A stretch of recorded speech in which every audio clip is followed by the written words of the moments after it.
Hello and welcome to a talk by myself on neuro dyslexia, neurodiversity, and crime. This relates um, to two of my books, dyslexia, neurodiversity, and crime, and also the latest book in the series ADHD and crime, which came out last month, and I'm now doing research for the newest book of the series, Autism and Crime. I am Dr. Neil Alexander Pass.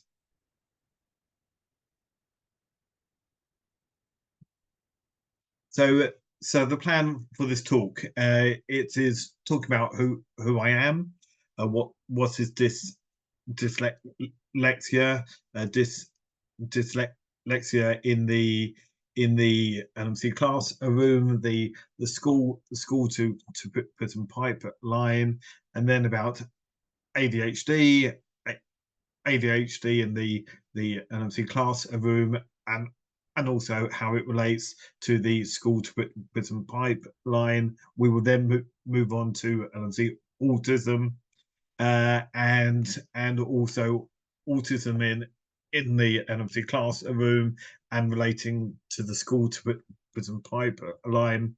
We will then look at data relating to this and why young people choose NMC crime, and neglect within prisons, challenges within prisons, and then possible solutions and food for thought. Well, let's just move on. So who am I? I'm dyslexic myself. I struggled in school, but found art and design as my way of making sense of my collection of strengths and obviously difficulties as a dyslexic young person.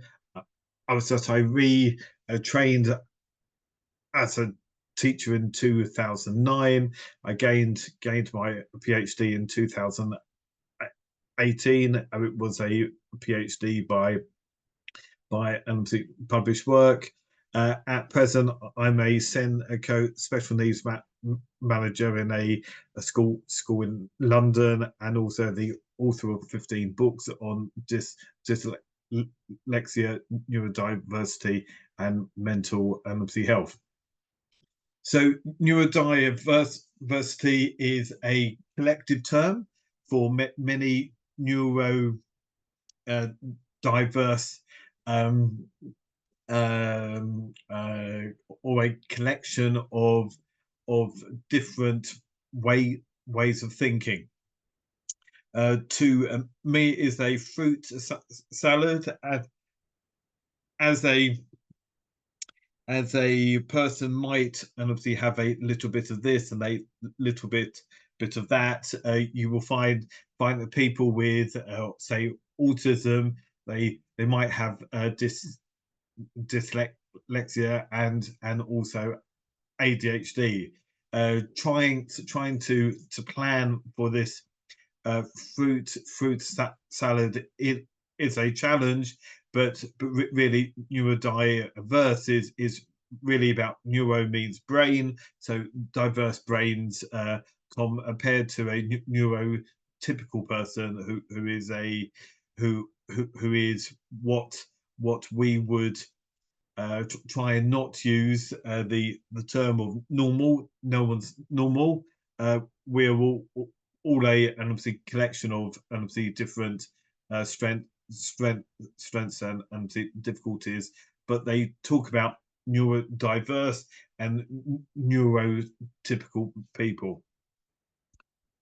What is dyslexia? Well, rose into 2009, spoke about a learning difficulty, and obviously affecting word reading and spelling.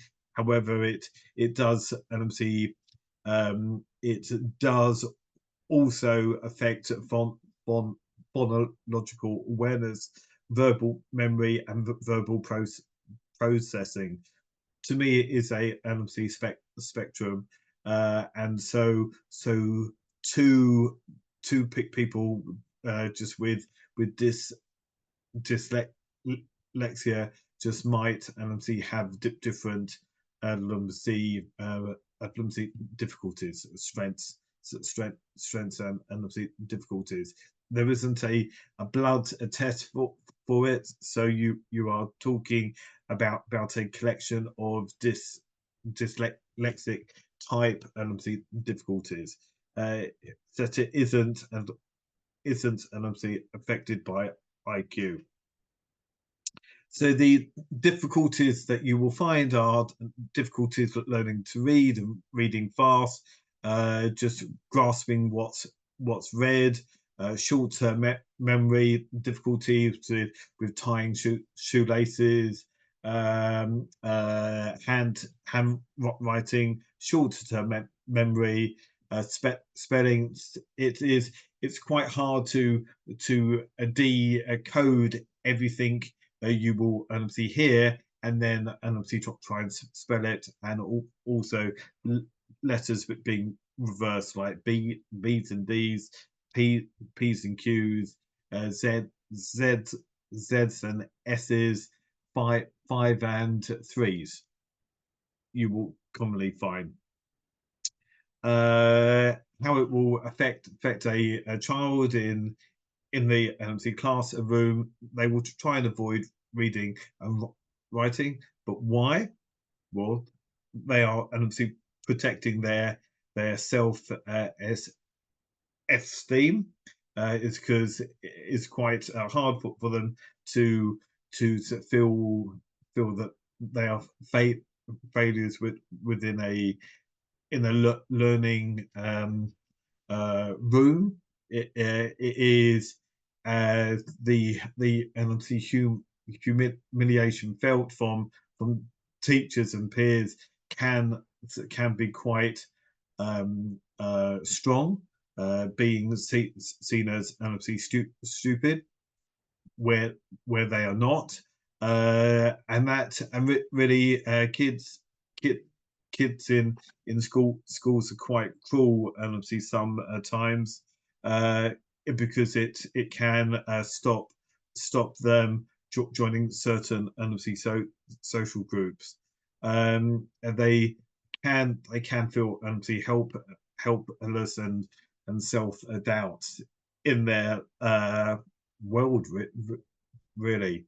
The school to prison pipeline is talking about what obviously happens in school, leading a child to get obviously expelled, and then sent to a alternative education unit, a PRU in the pupil referral unit in the UK, where they might be easily led into petty crime and drugs and gangs, and then that can lead them to seeing that crime is a worth a while or a feasible career following school.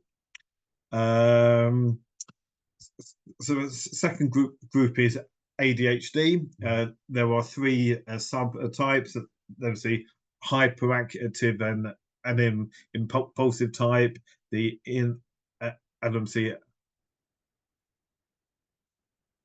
inattentive type, and then the combined one. This really, you will find that the boys are more with the hyperactive and the impulsive subtype, who will fidget and sort of struggle to stay seated in lessons. They will struggle with self self and obviously control, and could be seen like a dual cell battery. They're always on the go, and they will struggle to relax and obviously calm down. These second subtype we will see more with girls who will just struggle to maintain and obviously attention during the lesson. Remember, ADHD is a medical condition, and it really is about dopamine, or the lack of, and obviously dopamine being produced by their bodies. Dopamine is a pleasure drug within the body, and therefore they are struggling to really maintain feeling happy and obviously positive, and they without obviously medication they will struggle a lot in a school setting. So the diagnosis is about is to manifest 6 from these 9 symptoms. So we've got fidgeting, leaving their seat, struggling to play and obviously quietly, on the go, talking a lot, blurting out answers, struggling with waiting their turn. All these crucial skills are required within a mainstream class setting. Say that you struggle with this, you are then told that you are being disruptive, you're being naughty, you're being silly, and that therefore you are seen in a negative light. And yes, so it is perceived that being disruptive is a choice. They're naughty. It isn't impulsive acts. Could be being mean, bullying, breaking things, setting off the fire alarm. So I see it as living for the moment, and they will be, and obviously attracted to risk taking and drug taking. This is without the meds. With the meds, it makes a huge, obviously, a difference, and these kids with the meds can do really well within LMC school. However, they feel numbed and obviously slowed, so they feel that the medication slows them down, and it can give them obviously difficulties sleeping as well. Moving on to another neurodiverse need, autism. It's a neurological difference, affecting how they deal with others socially, how they communicate, and there are patterns. They will repeat certain patterns. You will see that with stimming, and stimming is very much about relaxing themselves, doing the same thing. They're very rule based. So these difficulties in the classroom, it could be avoiding eye contact, struggling with emotions, reading body language, and really they are seeing life in a they see the world as being just not logical. Think of Spock in Star Trek, or uh, or or the Big Bang theory. You will see a very strong main character there with just just autism, although it is never diagnosed. In teenagers, they could be seen as just not picking up on someone being sad or happy. They can have um, uh, huge fixations about things. They could be seen as being quite wooden, set in the way that they do things or act, and they will struggle with jokes. So they would take everything in a very literal way. And for them, they're easily led led led into crime. So you will have mate crime where they will do things for friendship without being without thinking why they are asking them to do certain things of. So they could be bullied. Meltdowns happen when they get dysregulated and will can lash out. So you might see property damage, and obviously hurting others.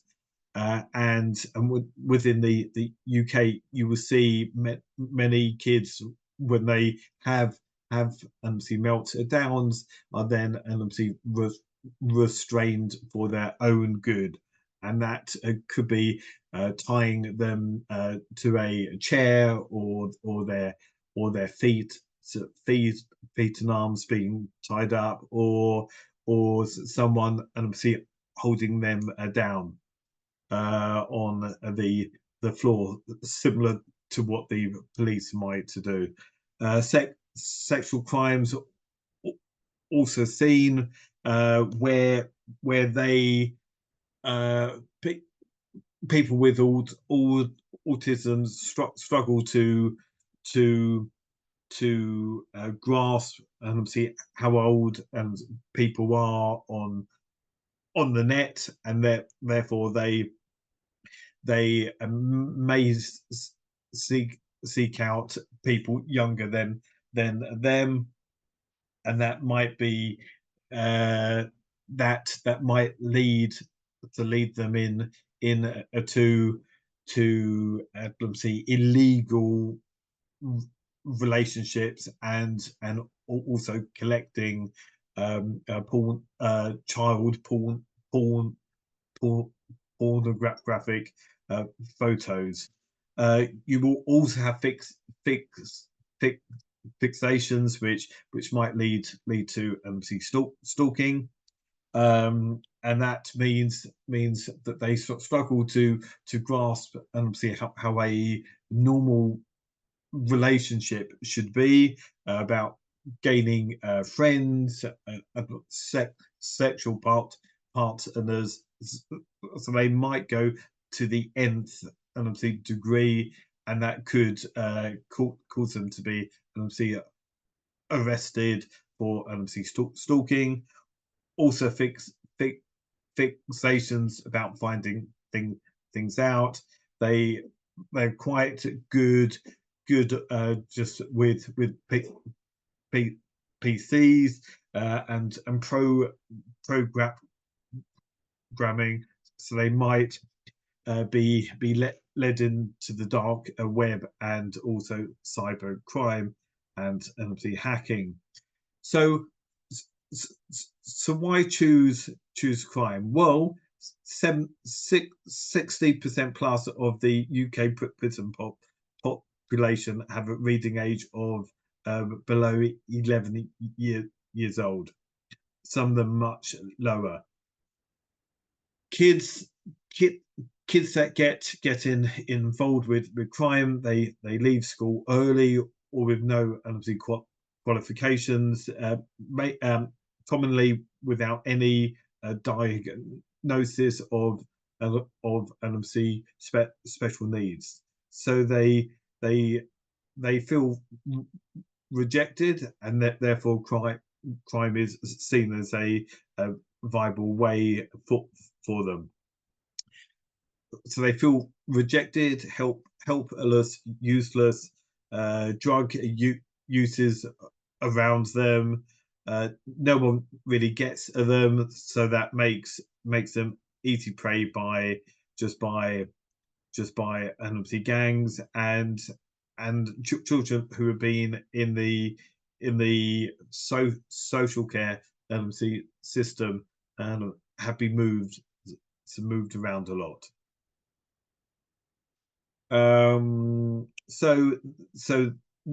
This is a quote from the UK prison off studies that the UK schools checking service who have been into prisons, and that they are shocked by the level of prisoners who are not able to read. Schooling within prisons is fairly poor.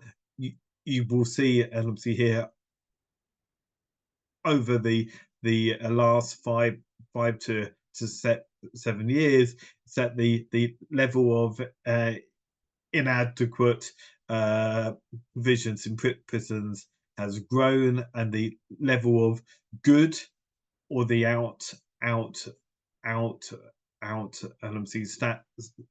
standing have dropped as well. So it's going in the wrong direction.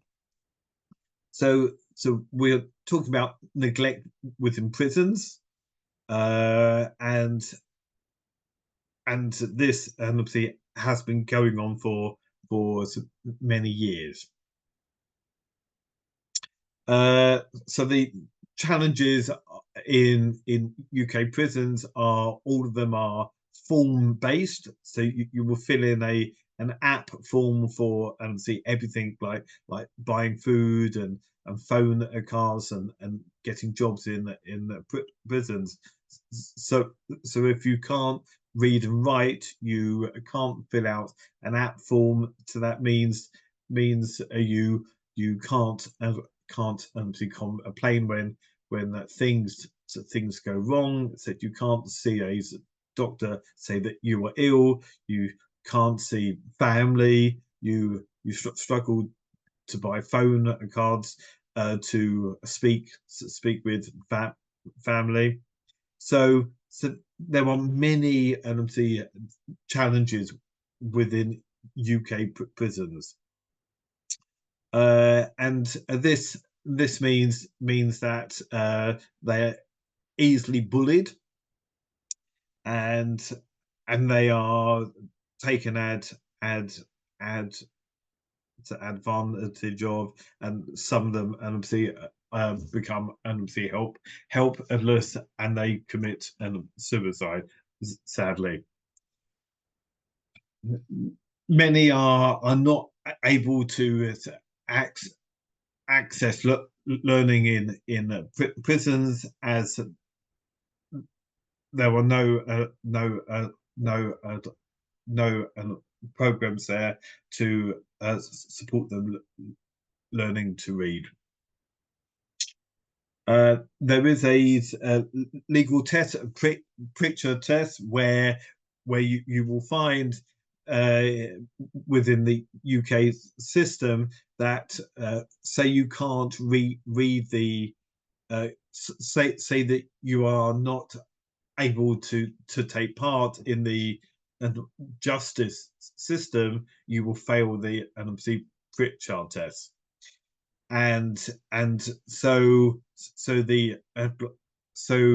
them signing the the police and the statement of guilt is a area to challenge. So they can't read and write. How on earth have they checked what they've signed, and that they were charged based on what they signed.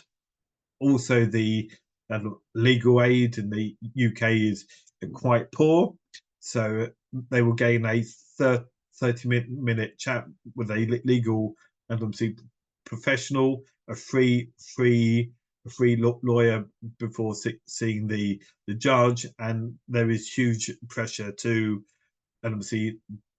take a plea bargain, which is pleading guilty for a 30% reduction of the time for that crime. So that could be a reduced prison sentence. Research here from 90 legal professionals suggest that 70 that the majority of defendants plead guilty in the 73% in 2021 and 75 in 2020, but many of the legal professionals question whether they are guilty or not. So there is a strong chance that being pushed to plead guilty, that they might not be guilty, and they're being pressured to say that they are.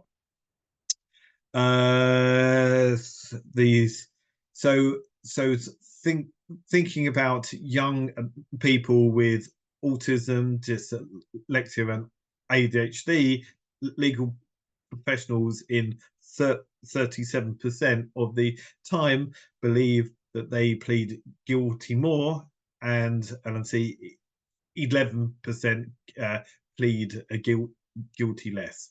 So this is a bit worrying. Solutions within UK prisons are reading pens, allowing the printed word to be scanned and then read out to you.